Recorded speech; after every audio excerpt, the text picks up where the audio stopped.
Dust rolled through the dying town of Silver Ridge, carried by a wind that whispered warnings even the bravest men had learned to heed. At the saloon porch, old ranchers sat spitting tobacco and shaking their heads as a lone rider approached from the desert trail. A tall, broad-shouldered Apache with eyes the color of storm clouds. His name was Tazan, and though few recognized it, most knew what it meant: trouble or salvation, depending on who you asked. He carried no badge, no weapon other than a hunting knife strapped to his thigh, and a look that told everyone not to ask questions.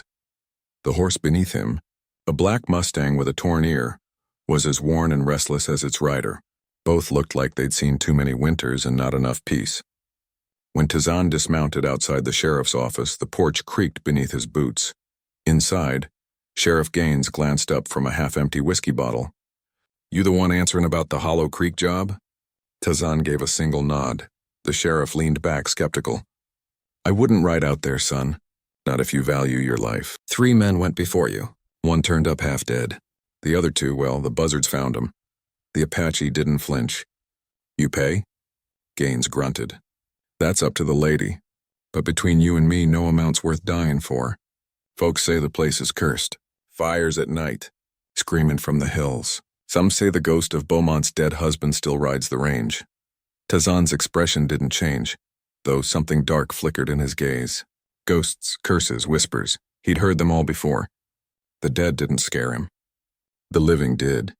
He left the sheriff's office without a word and mounted up again. Behind him, the townsfolk watched. "Another fool riding to his grave," one of them muttered. But Tazan was already gone, a shadow swallowed by the burning horizon.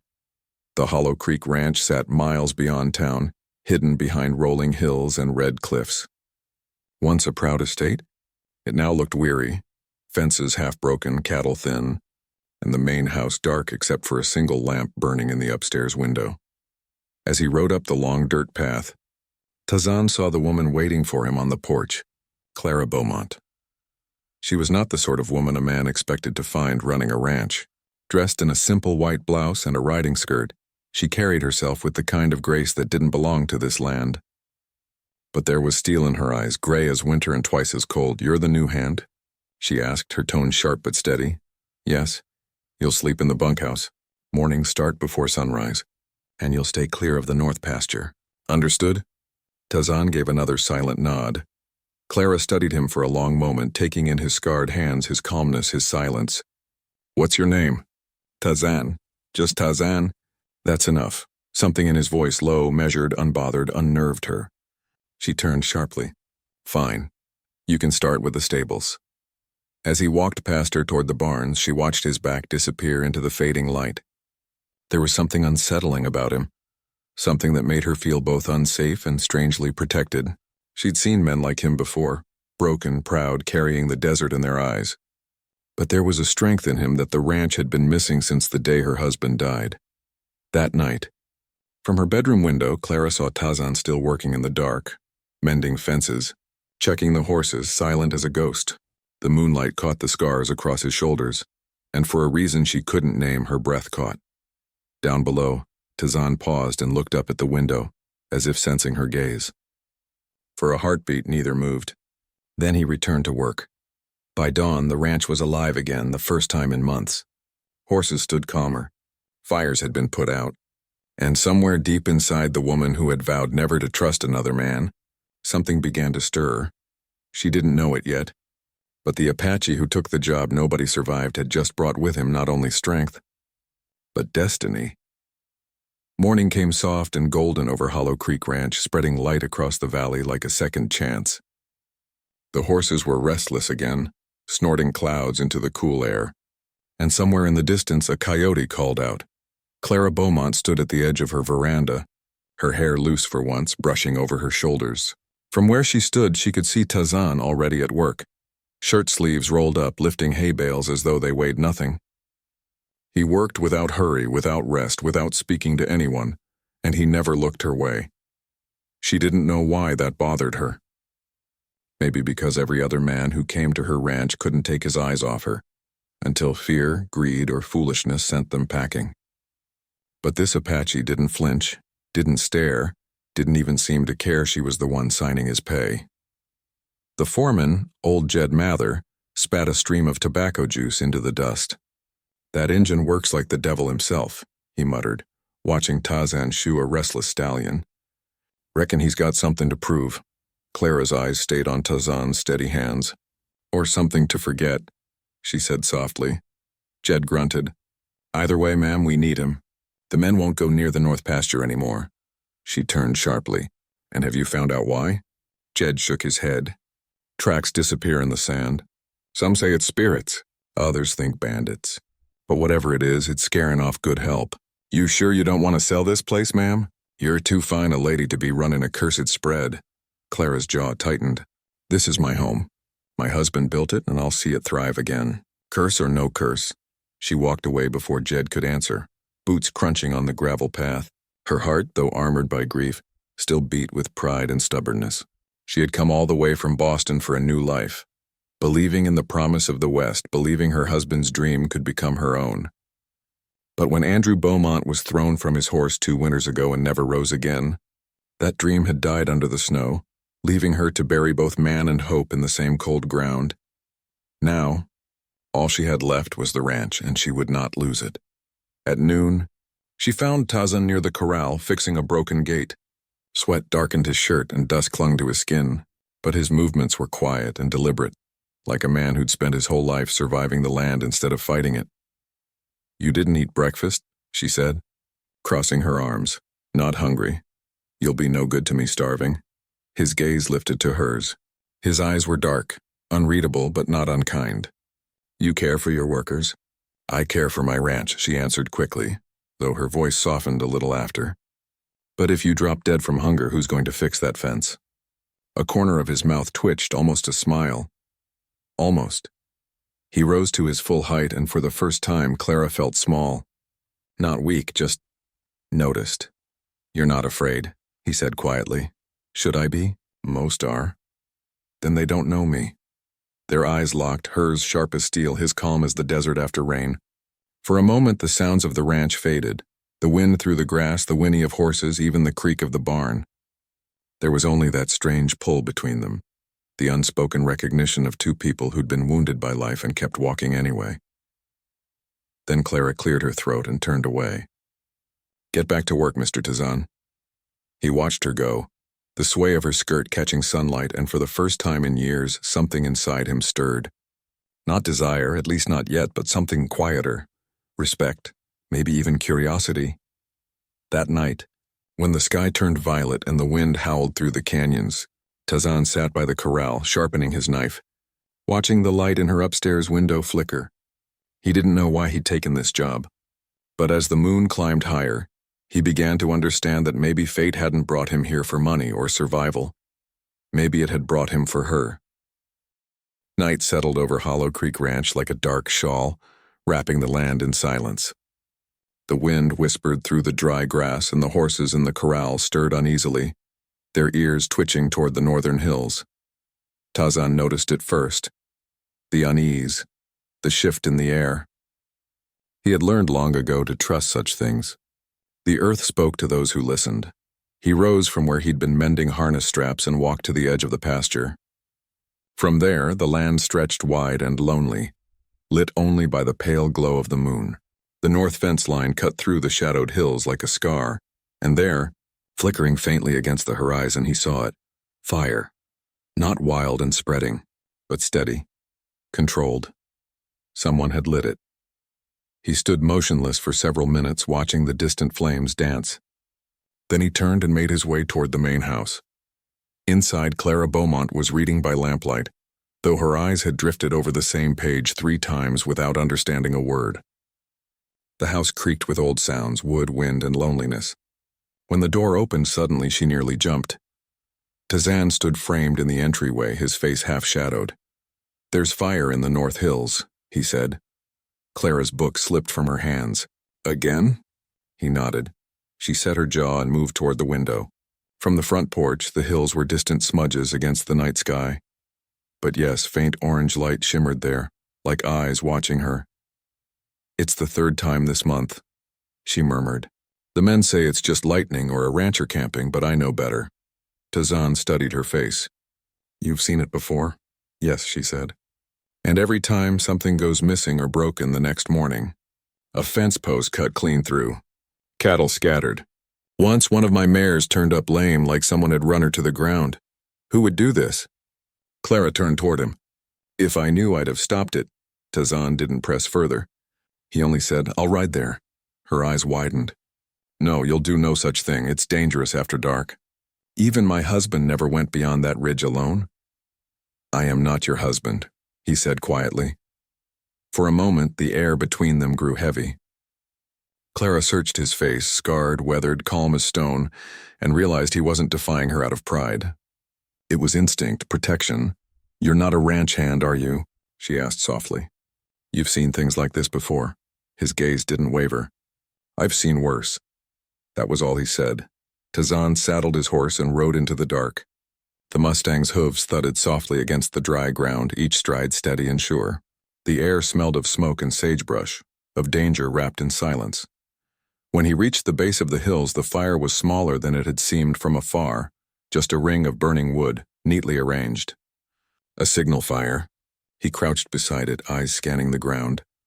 Tracks, boot prints, deep and deliberate, too organized for bandits. Someone wanted to be seen. And then he saw something glint near the ashes. A broken silver button, engraved with the letter B. Beaumont. His fingers tightened around it. Before he could look closer, a branch snapped behind him. He whirled around, knife in hand, but there was no one. Only the whisper of wind, the rustle of brush, and the faint smell of horse sweat fading into the night. Whoever had been there was gone. By dawn, he returned to the ranch. Clara was waiting on the porch, still in the same dress she'd worn the night before, eyes rimmed with sleepless worry. Well? She asked. He dropped the button into her palm. Found this near the fire. Her breath caught. That belonged to my husband. It was from his riding coat. Tazan's gaze was steady. Then he's either not dead, or someone wants you to think he isn't. The morning sun spilled over the hills, bathing the ranch in gold, but the warmth did nothing to chase the chill between them. Clara looked down at the button trembling in her hand, and for the first time, she felt the truth pressed down like a weight. This wasn't superstition. It wasn't a curse. Someone out there wanted Hollow Creek destroyed, and Tazan had just stepped into the center of the fire. The sun rose angry that morning, red and sharp over the desert horizon. The heat came early, pressing down on Hollow Creek Ranch until every creature sought shade. But one man didn't. Tazan worked bare-chested in the corral, sweat glistening along the scars that ran like white rivers across his back and shoulders. His muscles flexed with each strike of the hammer as he fixed a broken gatepost. Every movement was silent and precise, like a man used to fighting, not farming. From the porch, Clara Beaumont watched him with crossed arms and an expression she told herself was annoyance. He worked too hard, too fast, and too close to danger, and yet there was something about his quiet strength, his command of the land, that made her chest tighten. She tried to look away.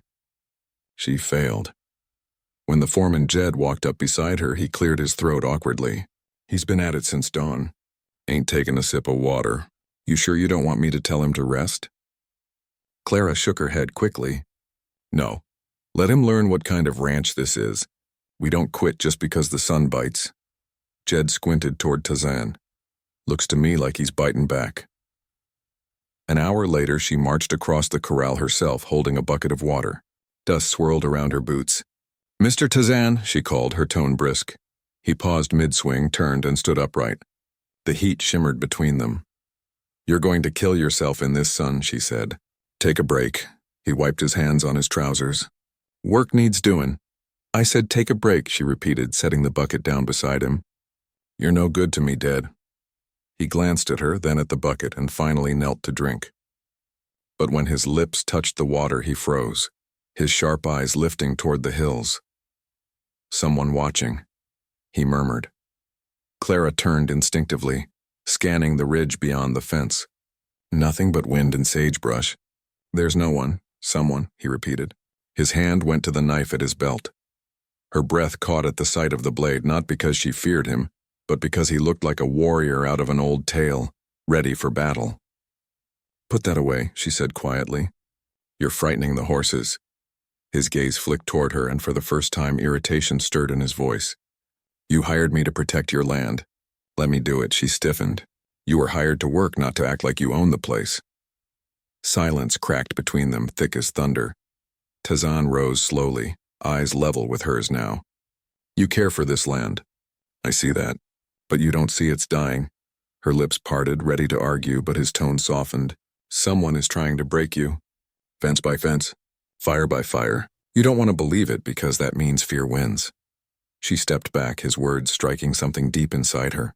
And what would you know about fear, Mr. Tazan? He looked past her toward the horizon, his jaw tightening. Everything. The way he said it, quietly, without pride or pity, made her throat tighten. For a moment she wanted to ask, what happened to you? Who hurt you like that? But she didn't. She couldn't. She was the employer. He was the hired hand, and the space between them was supposed to stay that way. Instead, she said sharply, if you're done lecturing me, get back to work. He nodded once, calm again, and bent to his task. Clara turned and walked away, her heart pounding harder than it should have. She didn't see Jed watching from the barn, worry etched into his face. That night, long after the ranch had gone quiet, Clara sat by her window again. She could see the faint glow of Tazan's campfire near the corral. He was alone, as always, sitting motionless in the flickering light. She thought about the way he'd looked at her, direct, steady, without shame. Most men flinched from her authority, her sharp tongue, her independence. But not him. He met her fire with silence. He made her see things she didn't want to see, and worst of all, he made her feel things she thought were long dead. Outside, Tazan stared toward the north ridge, where a small light had flickered again, briefly, then gone. His hand brushed the knife at his hip, his mind replaying Clara's defiance. She didn't trust him yet, but she would, because whatever haunted this ranch was coming closer, and when it did, he'd be the one standing between her and the dark. The next morning came quiet, too quiet for Hollow Creek. The usual sound of hooves hammering and wind through fences was gone, replaced by an uneasy stillness that made the ranch dogs pace in circles. Tazan rose before sunrise, as always. His instincts told him something was wrong.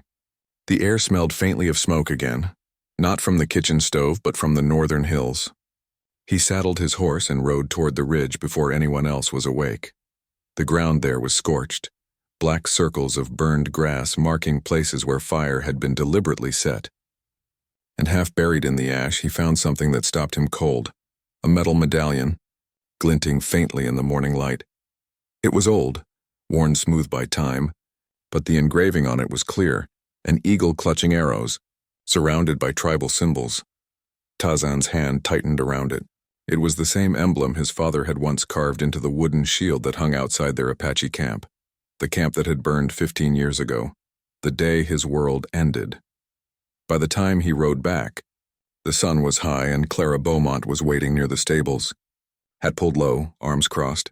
You went riding again without telling me, she said, trying to sound stern. You're supposed to report before you go off chasing shadows. Tazan dismounted silently and held out the medallion. Found this where the fires start. She frowned, taking it carefully. What is it? My people's symbol, he said quietly. But not from my tribe. This one belongs to a warrior band that was wiped out years ago. Their land was stolen. Their homes burned. Clara looked up sharply. By who? He met her eyes, his voice low. White ranchers, soldiers, men who said they wanted peace. Her fingers trembled slightly as she turned the medallion in her hand. And what does that have to do with Hollow Creek? Tazan hesitated. One of those men. He wore a silver coat clasp shaped like this. Clara froze. A clasp? With this same engraving? He nodded once. Her mind flashed back to her late husband's belongings, the coat that had hung in the closet for years before she finally packed it away. It had silver clasps, eagle design, arrows. She swallowed hard. You think my husband had something to do with this? I don't know, Tazan said simply. But someone out there wants you to pay for what he did. They stood in silence, the truth like a stone between them.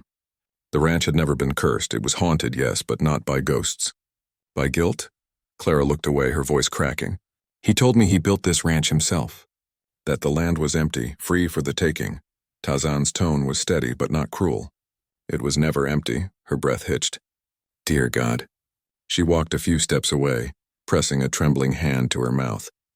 For all her strength, for all her pride, she had never questioned how her husband had come by the land. Now for the first time she realized Hollow Creek might have been built on ashes, his gain from another people's loss. I didn't know, she whispered.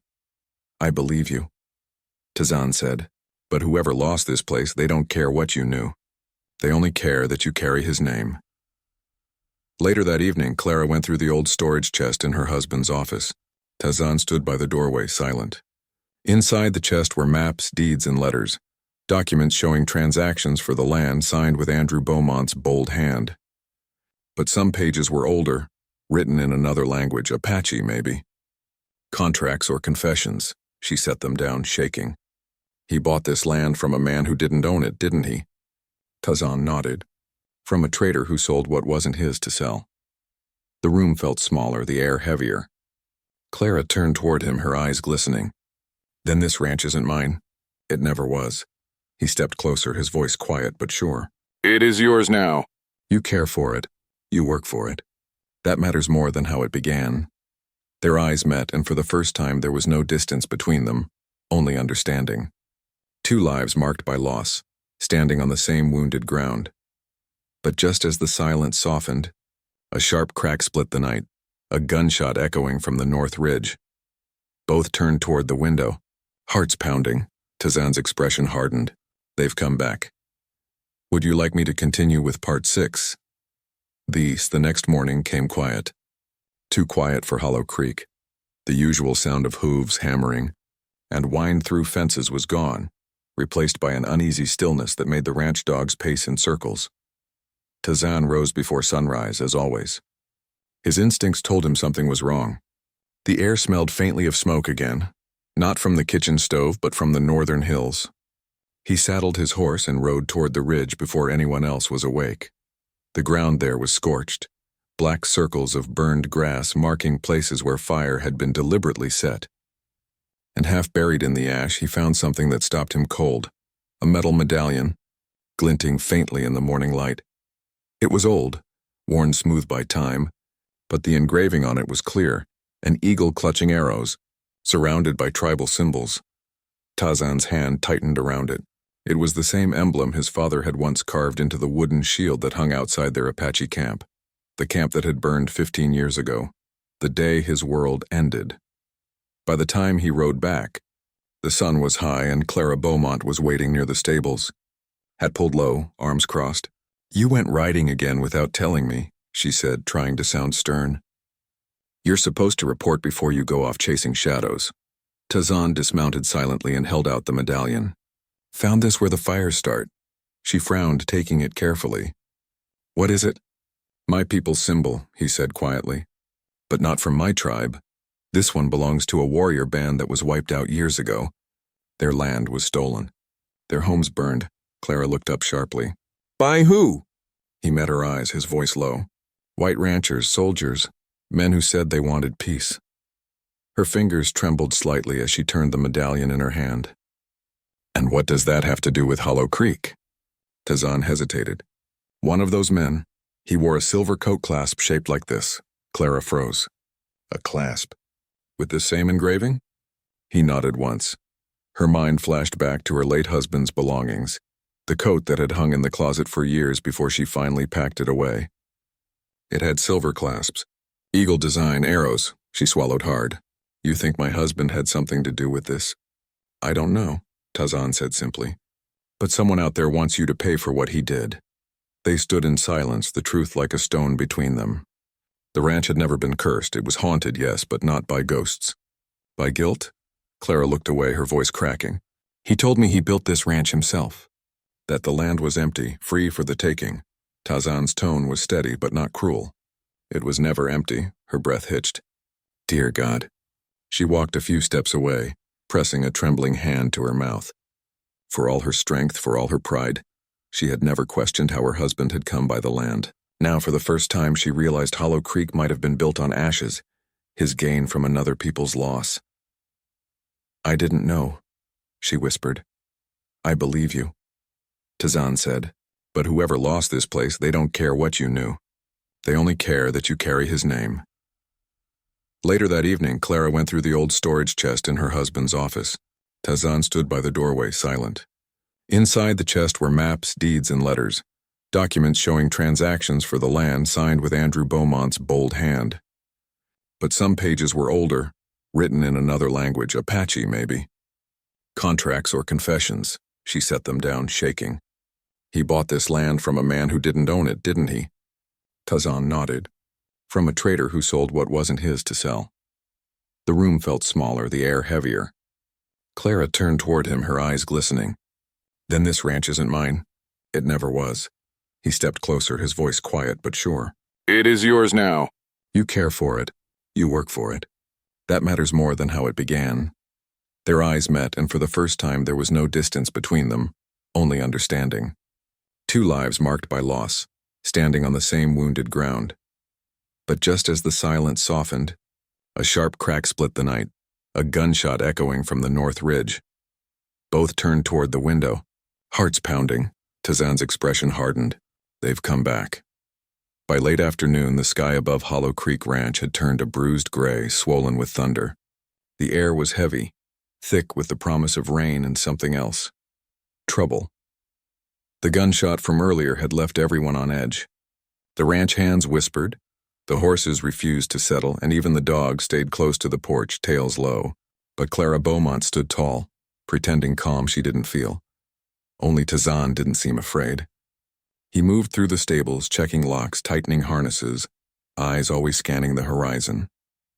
To him, storms of sky or of men were nothing new. As thunder rumbled over the valley, he found Clara in the barn, trying to latch a window against the wind. Her hair had come loose, strands brushing her face, and her hands shook slightly on the latch. Let me, he said, stepping closer. I can manage, she replied. Though the words lacked conviction, the next gust of wind slammed the window open again, and rain burst through like shattered glass. Before she could slip, his hand caught her wrist, strong, sure, grounding. For a moment, their faces were close enough that she could see the faint scar at the edge of his jaw, the calm in his storm-colored eyes. Storm's moving fast, he murmured. So I see. She whispered. He closed the window, bolting it tight. The air between them felt charged, like lightning waiting to strike. Outside, the first drops began to fall, fat and cold. The storm broke before dawn, leaving the valley shrouded in a ghostly mist. The world smelled of rain and wet earth, fresh, alive, and yet uneasy. The kind of quiet that made a person's skin prickle, as if the land itself was holding its breath. Clara woke before the sun, wrapped in the old wool blanket Tazan had given her. The barn lantern still flickered low, throwing a soft golden light across the wooden walls. For a moment she forgot where she was. She thought she was back in her house before the fire, before the gunshots, before fear had taken root in her chest. Then she heard the faint sound of boots on the porch outside. Her breath caught. Tazan was already awake. He'd been sitting near the door, rifle across his lap, every muscle quiet but alert. At the sound, his hand moved to the trigger without hesitation. He looked at her and pressed a finger to his lips. The footsteps stopped. The silence that followed was so deep it seemed to hum. Then, a board creaked, slow, deliberate. Clara's pulse thudded painfully in her ears. Tazan stood, motioning for her to stay behind the hay bales. He eased the barn door open just an inch, peering into the mist. The world beyond was gray and wet. Nothing moved except the long grass bowing under dew. Then came the sound again, this time from inside the barn. Behind them. The next second blurred into instinct. Tazan spun, gun raised. A figure lunged from the shadows. A man soaked to the bone, face half covered by a scarf. The two collided, their struggle crashing into the feed barrels. The gun went off once, the sound deafening in the closed space. Clara screamed, diving behind the stalls. She grabbed the pitchfork leaning against the post and clutched it tight, shaking. The men grappled, boots slipping in the mud and straw. The intruder was strong, desperate, but Tazan moved with precision born of battle. He caught the man's wrist, twisted, and slammed him to the ground. "Who sent you?" he demanded, voice low and lethal. The man spat blood, snarling. "You're too late, Apache." "She's already marked." Tazan's eyes hardened. Marked by who? Thomas Beaumont, the man hissed. And before Tazan could ask more, he lunged for the knife at his boot. Tazan moved faster. The blade clattered away, and within moments the man was bound with rope pulled from the tack shelf. Clara rushed forward, pale but steady now. You were right, she said breathlessly. It's him. My husband's brother. Tazan nodded grimly. He sent this man to scare you. Maybe worse. Her eyes filled not with fear this time, but fury. He wants the land my husband died for. I won't let him take it. Tazan looked at her then, really looked. In that moment, she wasn't the frightened widow he'd found in the barn weeks ago. She was fierce. Alive. The woman her husband must have once admired. They dragged the intruder into the daylight when the rain stopped. The man refused to speak more, jaw clenched tight with hate. Tazan left him tied near the post while he checked the grounds. Tracks led north toward the ridge. Toward Thomas Beaumont's ranch.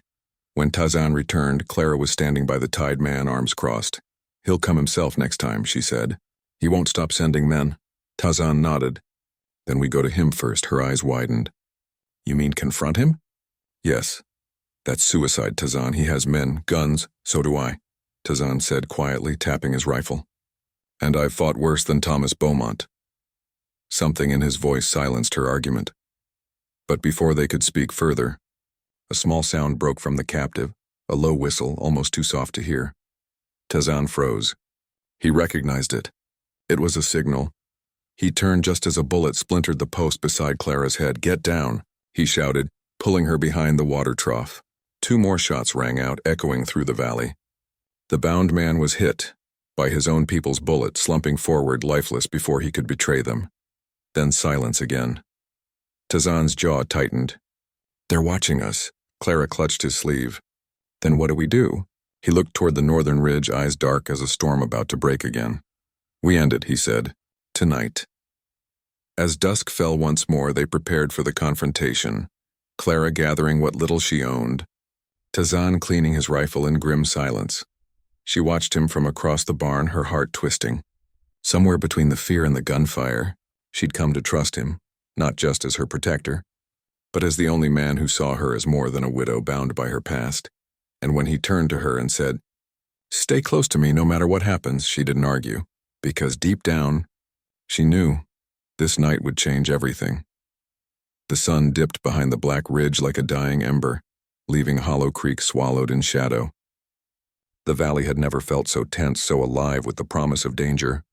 Somewhere out there, beyond the fog and mesquite, Thomas Beaumont waited, the man who wanted Clara's land, her silence, and perhaps her life. Inside the barn, the last preparations were underway.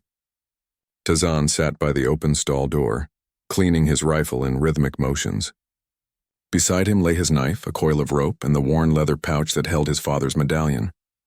Every movement was silent, deliberate, a ritual before the storm. Clara approached, her shawl wrapped tightly around her shoulders. "You don't have to do this," she said quietly. He looked up, eyes dark in the lamplight. "I gave my word. I finish what I start." She hesitated, then stepped closer. "Tazan, if he kills you, Her voice faltered, the rest of her sentence swallowed by the lump in her throat. He reached out, gently taking her hand. "He won't kill me," he said softly. "But if he tries, I won't miss." There was something in the way he said it, calm, certain, that made her heart ache.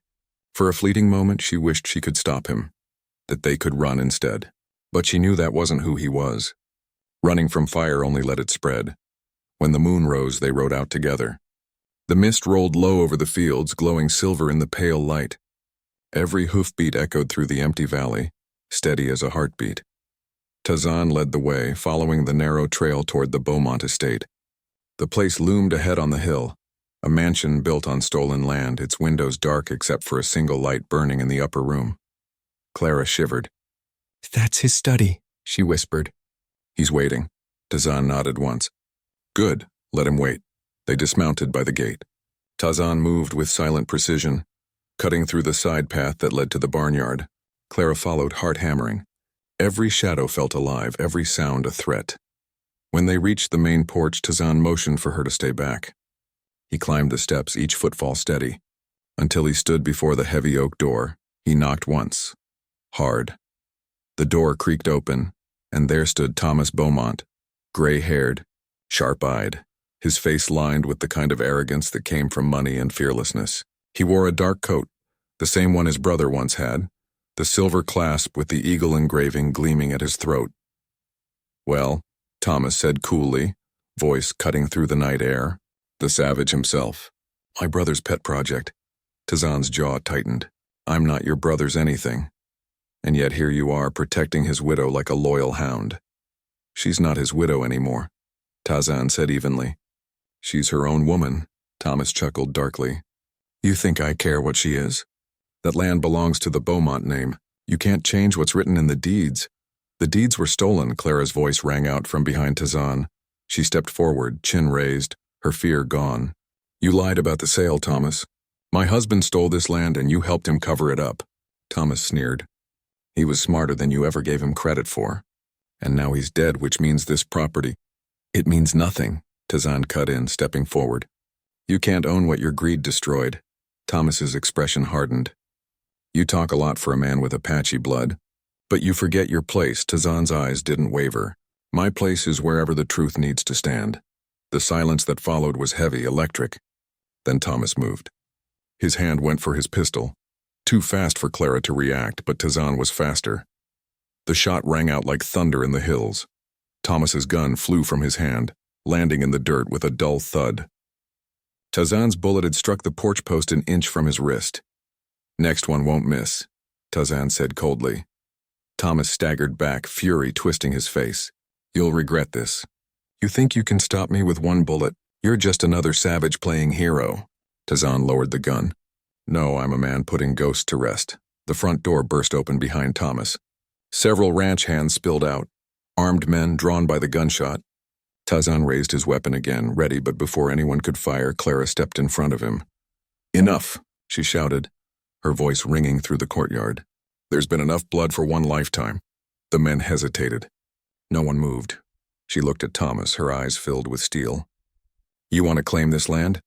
You'll have to kill me for it. Right here, right now." The words cut through him like a blade. For a long moment, the only sound was the wind. Then Thomas turned away, face twisted with disgust. "This isn't over," he muttered. "Yes," Clara said quietly. "It is." Tazan watched as Thomas stalked back into the mansion. He knew the man's pride was wounded, and that made him more dangerous than ever. He holstered his rifle and looked at Clara. "He'll come again." "He won't stop," Clara nodded. "Then we'll be ready." And as the first light of dawn broke over the ridge, their shadows stretched together across the wounded land, two souls who had finally stopped running from the past. But deep in the hills, another fire was beginning to burn. The next morning dawned deceptively calm. Pale sunlight filtered through the smoke-streaked horizon, glinting off the ranch's broken fences and the muddy trail that led down to the creek. But Tazan's instincts told him peace wouldn't last. He stood by the porch, rifle slung across his shoulder, scanning the ridge. Every sound, the cry of a hawk, the whisper of wind, felt like a warning. Inside, Clara tried to carry on as if life hadn't shattered the night before. She made coffee, fed the horses, and kept her hands busy. But her mind was a storm. The confrontation with Thomas Beaumont had left her shaken and defiant. When Tazan walked in, she looked up. "You think he'll come again, don't you?" He nodded slowly.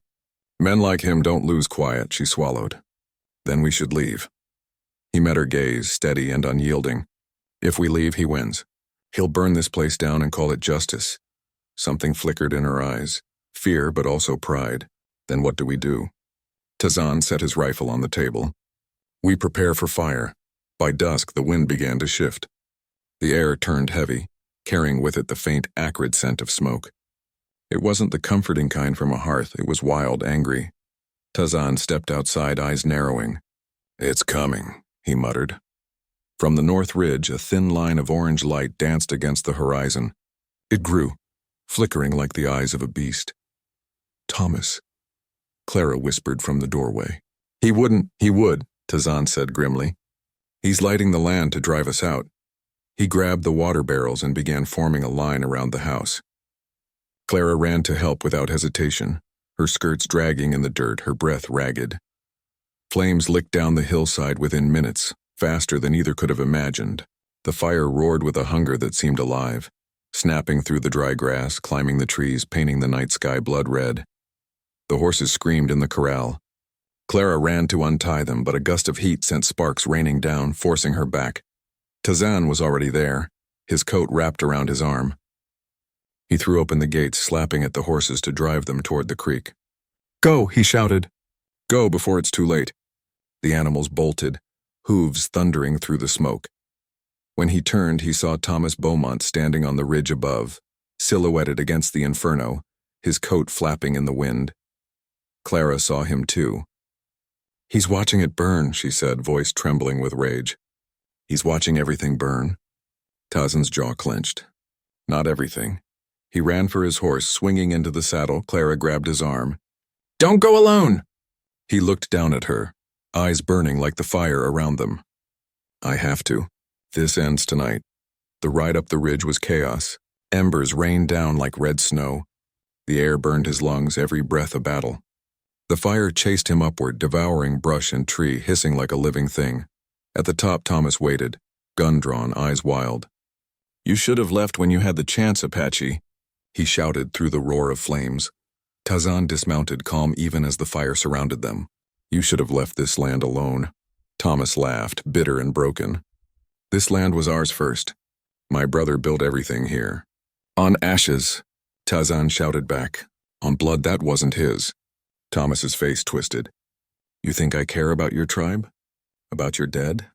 They were nothing." That was the moment Tazan stopped holding back. He raised his rifle, but Thomas fired first. The bullet grazed Tazan's shoulder, sending a spray of blood across the dirt. He didn't flinch. He fired once, clean, precise. Thomas staggered backward, eyes wide, clutching his chest. The silver clasp at his throat shattered, falling into the dirt. His knees gave way and he dropped, the flames creeping closer. Tazan stood over him, breathing hard. Thomas tried to speak, but the fire took the words, swallowed by the crackle and roar. Within seconds, the flames consumed the ridge. Down below, Clara saw the blaze erupt. She ran to the creek, choking on smoke, calling his name. "Tazan, please, Tazan." Through the haze, a figure emerged, horse first, then man. His arm was bleeding, his clothes singed, but his eyes were steady. He reached her, dismounted, and fell to his knees in the wet grass. She caught him, tears cutting through the soot on her cheeks. "It's done," he rasped. She looked up at the hill, the mansion gone, the ridge glowing red. "You killed him?" He shook his head weakly. "The fire did." For a long time, neither spoke. The world burned above them, and below, they knelt together in the smoke and moonlight, two survivors of a war that had begun long before they met. When at last the wind shifted and rain began to fall, Clara pressed her forehead to his. "Then let the fire take the past," she whispered. "We'll build something new from the ashes." Tazan closed his eyes, exhaling as the rain hissed against the earth. "Together," he said. The storm came hard that night, rain drumming on the blackened earth, thunder rolling over the valley like the heartbeat of a restless world. By dawn, the fire was gone, the smoke a pale ghost over Hollow Creek. What had once been the Beaumont estate was nothing but charred ruins, the smell of ash clinging to the wet soil. The fences were gone, the barn half burned, the hills stripped bare. Yet somehow the little ranch house still stood, scarred but whole. Clara Beaumont stepped out onto the porch wrapped in a wool shawl, her hair damp with rain. For the first time in weeks, she felt silence that wasn't filled with fear. Behind her, Tazan pushed open the door. His arm was bound from the bullet wound, his shirt torn, but his eyes were steady, reflecting both exhaustion and peace. He walked to the edge of the porch, gazing at the valley below. The land was black and gray now, but beneath the ash he knew life still slept, waiting. "It's over," Clara said softly. He didn't turn. "It's never over. Not for the land. It remembers everything." She stepped beside him, following his gaze. "Then maybe we help it forget." He looked at her finally, and for the first time there was a hint of a smile. "You sound like someone who's ready to begin again." "I am," she said, her voice trembling. Not from weakness, but from the weight of everything they'd survived. "I don't know what this place will be now, but it's not the Beaumont Ranch anymore. That name died with him. Tazan nodded. Then what will you call it? She looked out over the field where new sunlight began to break through the mist. Ash Creek. They spent the next week rebuilding what they could. The fire had taken nearly everything: fences, supplies, the herd, but the rains had spared the creek and a few small paddocks. It was enough to start again. The townsfolk, once too proud or too fearful to come near, finally rode up the valley when they heard what had happened. At first, their faces were cautious, suspicious even. The Apache was still an outsider in their eyes. But when they saw how he'd fought to save Clara and the land, something shifted. Old Mr. Harris, the blacksmith, took off his hat. "You did what none of us had the courage to, son," he said quietly. "You faced a Beaumont," word spread fast. By the end of the week, half the town had come to help, patching fences, clearing debris, hauling water from the creek. Clara worked beside them, mud on her hands and soot still in her hair, never complaining, and through it all Tazan stayed by her side. One evening, as the sun sank low and gold across the valley, Clara found him standing by the burned ridge. The wind was soft, carrying the scent of new grass already pushing through the ash. She walked up beside him. "You could leave now," she said quietly. "No one would blame you. You've done what you came to do." He was silent for a long time. Then he said, "I came here to find a job no one could survive. But I found something else." Her breath caught. "What?" He turned to her. "A reason to stay." The world around them stilled. The birds in the trees, the whisper of the creek, it all faded until there was only the two of them. Clara's eyes shimmered. "You saved me, Tazan. You saved this land." He shook his head. "You saved yourself. And the land will save itself too if we give it time." She smiled, tears slipping down her cheeks. "Then stay. Help me give it that time." He reached for her hand, rough and scarred against hers, and this time he didn't pull away. That night, under a sky clear and endless, they sat together by the fire pit behind the house. The flames danced low, gentle now, not devouring, just glowing warm. Clara leaned her head against his shoulder. "Do your people believe in destiny, Tazan?" He looked at the stars. "We believe the earth writes our paths. We just have to walk them." "And what does your path say now?" she whispered. He smiled faintly. "It says I'm home." She closed her eyes, a soft breath escaping her lips. "Then so am I." The wind sighed through the valley, carrying the scent of rain and ash, of endings and new beginnings. The fire crackled quietly, its light dancing over two figures sitting side by side. Not mistress and hired hand, not widow and wanderer, but two souls who had survived the fire together and found, in its ashes, their destiny,